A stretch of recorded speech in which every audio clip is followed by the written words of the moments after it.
They did not fear him at first.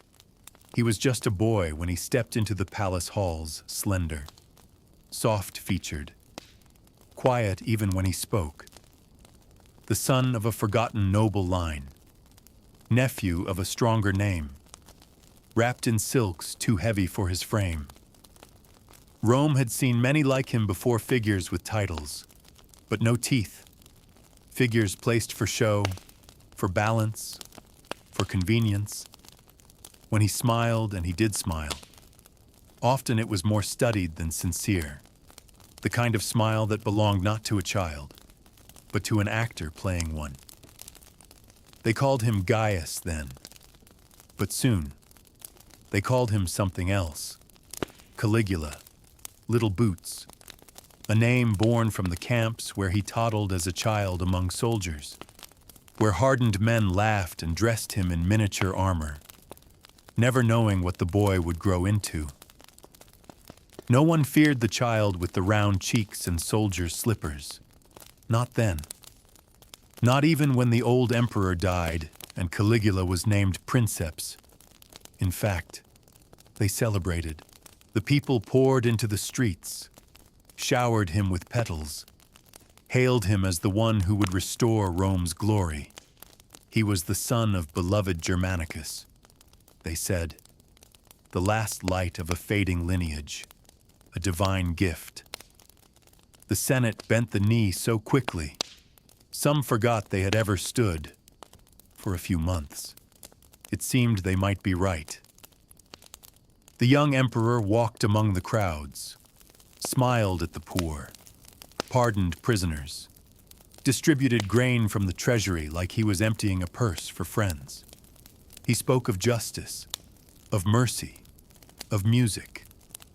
He rebuilt temples and invited poets to dine beside generals. And then something changed. Some said it was illness, a fever that nearly took his life, something that wrung the clarity from his mind and left shadows behind. Others said the kindness was always a mask, that the boy who watched his father be poisoned, who saw his mother and brothers dragged through trials and exile and death, had learned early that smiles were armor and the sword came only after. But whatever the cause, when Caligula recovered, he was not the same. The smile remained, but it held teeth now. He no longer walked freely among the crowds. He no longer pardoned. The poets stopped receiving invitations. The laughter in the palace grew quieter, tighter, more afraid. He began to speak of himself in divine terms, not as emperor, but as God. He ordered a statue of Zeus to be remade with his face, declared himself the reincarnation of Jupiter, of Apollo, of every god who ever demanded fear and offerings and bowed heads. He built temples not for Rome's ancient spirits, but for himself. Senators were forced to worship him. Coins bore his image with inscriptions not of honor, but of holiness. He wore cloaks stitched with gold, ate off emerald plates, and insisted that the moon itself bowed when he raised his hand. Whispers spread, at first softly among servants, then louder among soldiers, then louder still even the Senate dared murmur. Stories began to leak beyond the walls, that he had made his horse a priest, that he had spoken to statues, then shouted at them when they refused to answer, that he had slept with his sisters, all three, then laughed about it in court, that he killed men not from need, but for mood, that he took the wives of his allies into his chambers, then returned them changed, and dared their husbands to object, that he would point to a noble at a feast, smile, and whisper, off with his head, as if it were a joke, and it never was. The fear crept in slowly, but it rooted deeply.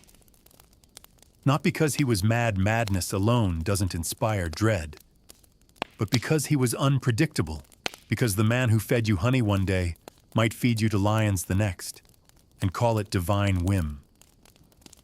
There was no safety in loyalty, no protection in status. All were equally beneath him, equally disposable. Rome had known tyrants before. It had survived ambition, but it had never faced a ruler who ruled not for conquest, or greed, or ideology, but for the theater of it, for the pleasure of watching others tremble, for the act of proving that no god could match the cruelty of a man who believed himself one. And still, he smiled. Always, even as the city bristled, even as the rumors swelled, even as the knives began to sharpen behind closed doors. It began slowly, like rot beneath marble, hidden behind gold and silk. A decision here, a new title there. A proclamation whispered by trembling scribes who didn't dare look up. He renamed months in his own honor, repainted maps with imaginary cities bearing his name. He ordered bridges built across open seas, not to be crossed, but to be admired, then rode across them in armor forged not for war, but for spectacle. Rome's most sacred temples were emptied and filled instead with statues of himself, in every divine form: Caligula the sun, Caligula the moon, Caligula the thunderer, Caligula the healer, Caligula the destroyer. He demanded sacrifices not to gods, but to himself. Senators were seen kneeling before his effigies, not because they believed, but because to fail to kneel was to vanish. Whole families disappeared. One day they sat in the forum, the next, no one spoke their names. He created new taxes, not for the treasury, but for amusement, taxing lawsuits, marriages, even windows. He held auctions of state property where only his chosen could win, then seized the property back days later. He built a brothel inside the palace and filled it with senators' wives and daughters, then claimed the profits for the empire. When the treasury strained under the weight of his fantasies, he didn't cut costs. He simply began executing the wealthiest citizens and claiming their estates. Their deaths were paperwork, nothing more. He laughed when he signed them. He laughed when their blood stained the palace floors. Once, during a public festival, he walked into the arena, stopped the games, and ordered the crowd's front row to be dragged into the sand and slaughtered, not because they had committed crimes, but because he was bored. He watched the executions with detached fascination, as if observing insects torn apart by wind. And then he smiled, and the games continued. The fear deepened, it changed shape, it became ritual. Men practiced their smiles before entering his chamber. They trained their eyes not to linger, their breaths not to quicken. Some recited prayers not to Jupiter or Mars, but to Caligula himself, not out of belief, but out of survival. He began to dream of Eastern conquest, Egypt, Judea. The lands where pharaohs once ruled, he wanted it all, but not for glory, for worship. He sent envoys ahead to demand temples be built to him. One governor refused. Caligula ordered his family executed, his house burned, and his ashes scattered in the Tiber. He demanded statues of himself be placed inside the Jewish temple in Jerusalem, a blasphemy so great that even his advisors hesitated. He did not. They will learn. He said, "All gods kneel to me." But the statue never arrived. Word reached him that construction had stalled. He flew into a rage so violent that 3 slaves died before the hour ended. When the Senate sent a delegation to plead for leniency, he welcomed them with wine and song, then had their tongues cut out in the atrium and told the others to watch. The palace grew quieter after that, the corridors darker. Servants whispered only with their eyes. Even the walls seemed to lean in, as if Rome itself were trying to hear what Caligula might think next. His nights grew longer, his days more erratic.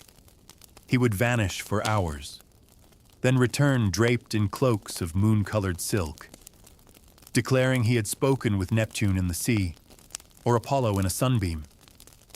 He claimed the gods feared him now, that he had surpassed Olympus, that even death, if it came, would come on its knees. And still, he smiled. The smile never left. It was fixed like paint on old marble, the kind that cracked but never faded. He began to fear nothing, not because he was brave, but because he no longer believed anything was real except himself. Even the laws bent under his gaze. The empire had become his stage, its citizens, his caste. Rome itself a mirror in which he searched for something to worship and only ever found his own face staring back. He believed he was eternal, and for a time, Rome let him believe it, because when power becomes a storm, men learn to shelter in silence. The senators still bowed, the generals still saluted, the coins still bore his name, and the statues still gleamed in public squares. But something had changed, not in the marble, in the breath behind it, in the pauses between words, in the way voices lowered when his name passed their lips. Fear had done its work, but fear, when stretched too thin, folds into something else, and that something, in Rome, always found its way to the tip of a blade. The whispers started with Chaerea, Cassius Chaerea, old soldier, tribune of the Praetorian Guard, once loyal, once quiet, now watching with eyes that no longer blinked at madness. Caligula mocked him, often called him weak, effeminate, imitated his voice before crowds. Small wounds, but constant, and Chaerea had learned, as every Roman did, that dignity, once broken, must either be avenged or buried. He chose vengeance. Others joined, senators, officers, slaves who had seen too much and said too little. They did not meet in grand halls. They met in corners, in stables, in kitchens. They did not speak in full names. They used gestures, half sentences. But their intention was whole. A plan, slow as dripping wax, began to form. They would strike during the games. The emperor would be vulnerable there, moving through the narrow halls beneath the theater, surrounded by fewer guards. The arena was his temple loud, distracted, filled with cheering and blood already. No place for prayers, but perfect for murder. Still, they were not certain. Not because they doubted the plan, but because they doubted the man. Could he truly die? Could someone so drunk on divinity bleed like them? Some had seen him survive things others wouldn't. His horse had stumbled once in the forum, crushing his leg. He walked the next day. A soldier once flung a dagger in fury across a room. It missed his heart by inches. He laughed. Even your blades know who I am. So when the day came cold, gray, forgettable, their hands trembled more from disbelief than fear. Caligula had awoken that morning in rare spirits. He wore a white cloak, trimmed with pearls, a diadem on his brow.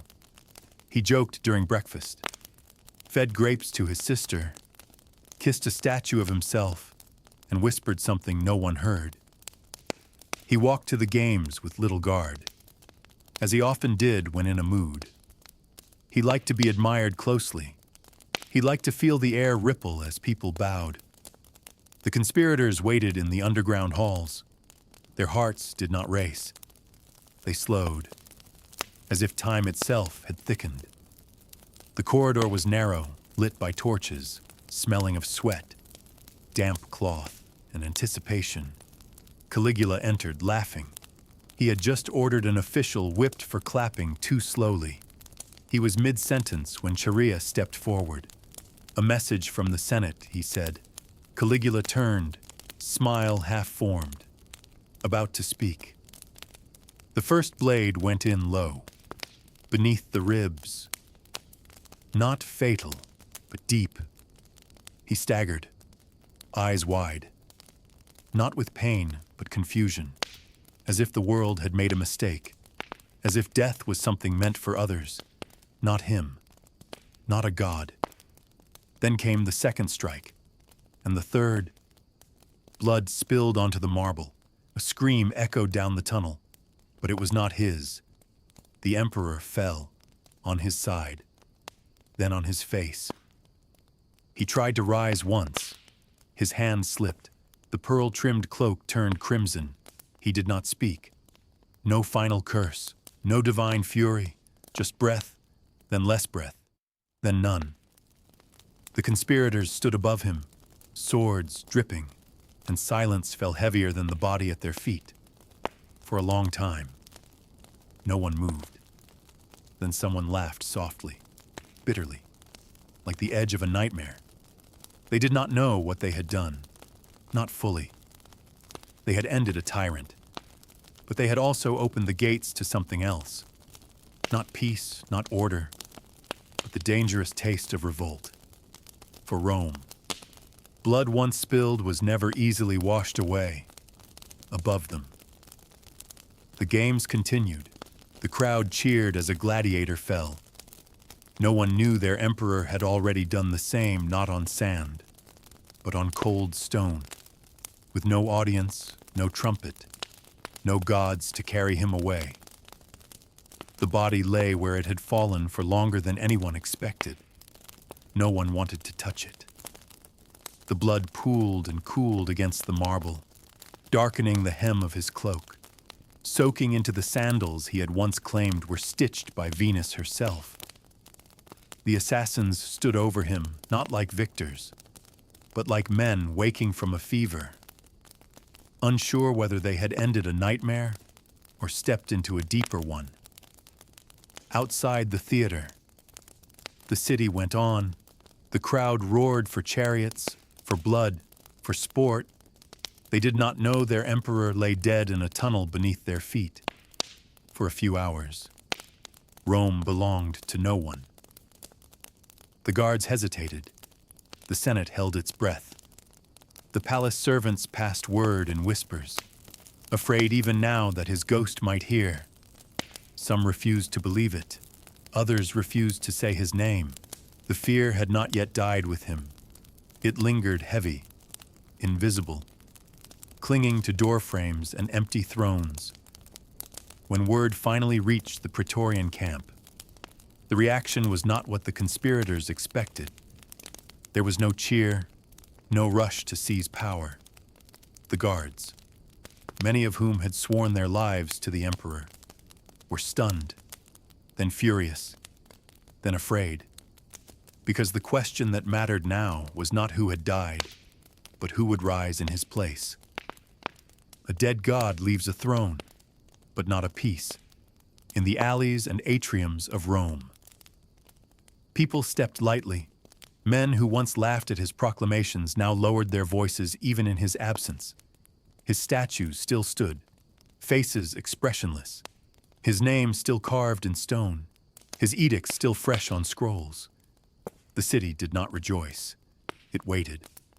And in that waiting, the true nature of power revealed itself, not in the man who holds it, but in the silence left when he falls. The Senate, emboldened, gathered that night. Some proposed restoring the Republic. Others shouted them down. Memories of the mob's hunger, of the people's thirst for spectacle, still weighed on every decision. Rome no longer knew how to breathe without an emperor, even one it had come to fear. And so they deliberated, while Caligula's body, stripped and hidden, was buried hastily in the gardens of Lamia, without rites, without fanfare, without dignity, not even a tombstone. The man who called himself divine was returned to dirt like a beggar. And yet, as the sun rose the next day, Rome did not feel cleaner. The streets did not shine brighter. The air did not carry triumph. What remained was uncertainty, a throne empty, but still warm, a memory still raw. And fear not of Caligula now, but of what might follow. For if Rome could give birth to such a man once, what might come crawling out of her womb again? Rome did what Rome always did. It moved forward. It did not bury its emperors with love. It buried them with necessity. One man fell, another rose. The Senate named Claudius, uncle of the fallen god, a stammering, half-limping figure they had once mocked as unfit for anything but silence. Now he wore purple. Now he ruled, and Rome, as always, obeyed. Statues of Caligula were quietly removed at night. Some were decapitated. Others were redressed, their faces shaved down into more palatable forms. The coins melted. The edicts rescinded. His name struck from records, as though his reign had been a fever dream, vivid, burning, but unreal. But the people remembered. How could they not? The madness had passed through their homes like smoke, touching every wall, every family, every voice. They remembered the way silence had become a survival tool, the way eyes had learned not to linger, mouths had learned not to speak, even as Rome cleaned his blood from its stones. It could not cleanse its memory. Stories multiplied, each more grotesque than the last. That Caligula had made senators run naked through palace halls, that he had eaten the hearts of traitors, that he had married a statue, that he had declared war on Neptune and stabbed the ocean with spears. Some of it true, some not. But all of it believed, because when fear ends, it leaves behind not relief but myth. The myth was necessary. It made sense of chaos. It gave structure to trauma. It allowed Rome to say he was not us. He was not real. He was something else. Something monstrous. Something divine. Something that could never return. And yet, in the private chambers of noble homes, parents whispered warnings in the dark. Be good, or Caligula will come back. His name became a ghost story, a curse, a mirror, a possibility. For Rome knew its own hunger too well to believe it immune. It had cheered when he arrived, cheered when he smiled, cheered when he bled, and it would cheer again if offered another god in flesh. The fear had not died with Caligula. It had evolved. It had entered the bloodstream of the empire, made it more careful, more paranoid, more prepared for what power could become when untethered from reason. Claudius ruled, then Nero, then others, and in each face, some claimed to see echoes of the one who came before, the glint in the eye, the hunger behind the smile, the danger wrapped in gold.